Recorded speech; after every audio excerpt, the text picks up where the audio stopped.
the Ovolo mould needs to be set up in the machine so that this quirk at the bottom is level with this rebate. So that quirk and that rebate must match. If it doesn't, that'll cause problems later on. Okay, once you've got that set up, we're good to go. So the second part of marking the mould out is, we know the mould goes there, but it only comes up to this point here, and then it turns into a mitre. Okay, so the mould can actually run up to that point. The quirk can give us the shoulder there.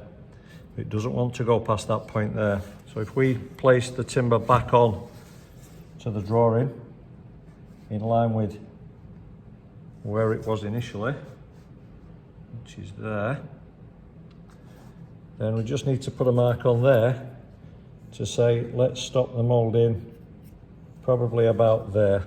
Okay, the mould can run through there. If we stop that moulding about there, in the middle of that mortise, there, mark that on the back edge. Then now we have a clear mark for where we stop the moulding. Okay, do the same to the other one. We don't need to mark that out. Everything's a pair, so we can put that together, line the mortises up.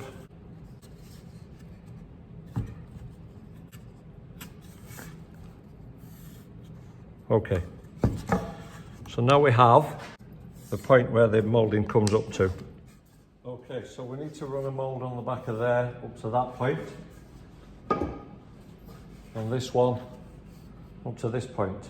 So for that one, we can turn that over, we can run that mould, and when it gets to this point here, the cutter, we need to stop it there. So, same as the rebate, we put that onto there, and we can set that stop. Okay, so we can now run that mould in from that piece. It will hit that stop, and then we can pull it off the cutter. We can't put finger guards on there or pressure from the top because it won't allow us to pull the timber off the cutter.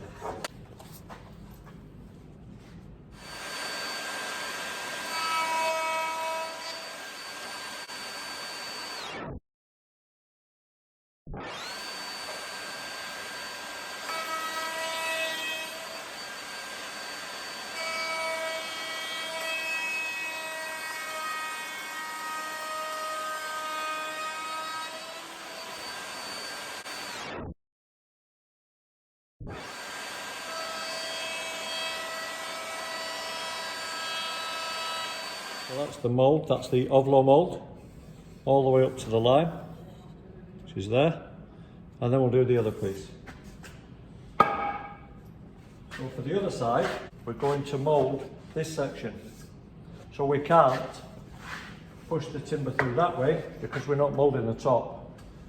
So again, we need to set the false fence,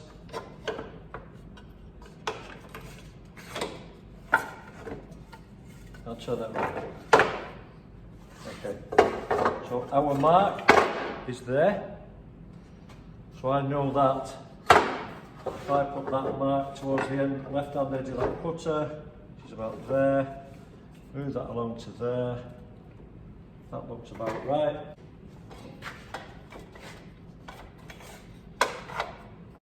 Okay, I always put the clamps facing backwards, just so they're not in the way of the work area. So we're going to do the same again. We're going to drop on again, but this time it's for the Ovolo mould. You can see where I've done a trial Ovolo there. So we're going to run an Ovolo down the bottom half of the door up to this mitre joint here. Okay, so this time I have to drop on. So we're going to start the machine. I'll find a nice solid base there. We'll push it onto the cutter. Then I will lift it off and blow away the sawdust and the chippings to make sure there's nothing hidden behind there that's keeping the timber off, and then we'll push it all the way through.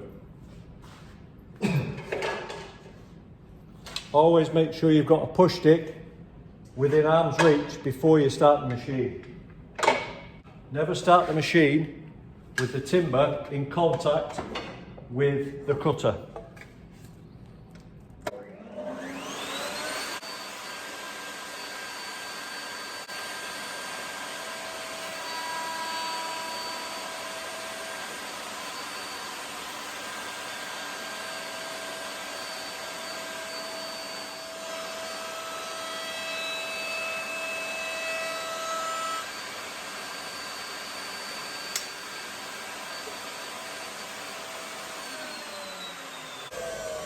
Check your Ovolo mould before you move on.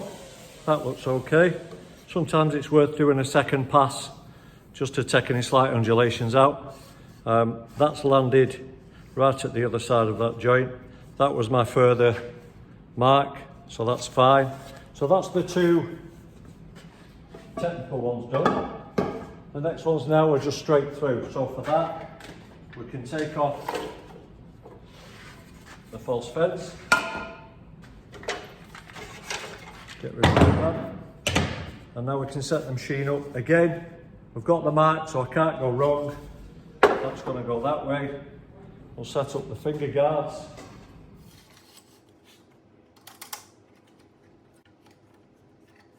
Okay, that's as close as is practical.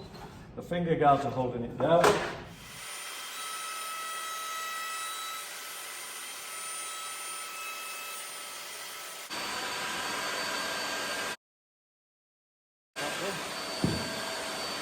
Bottom rail. There's the mark.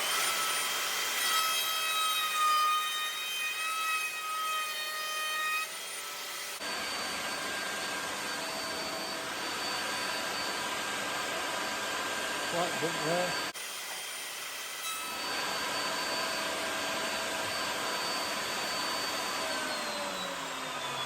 Okay.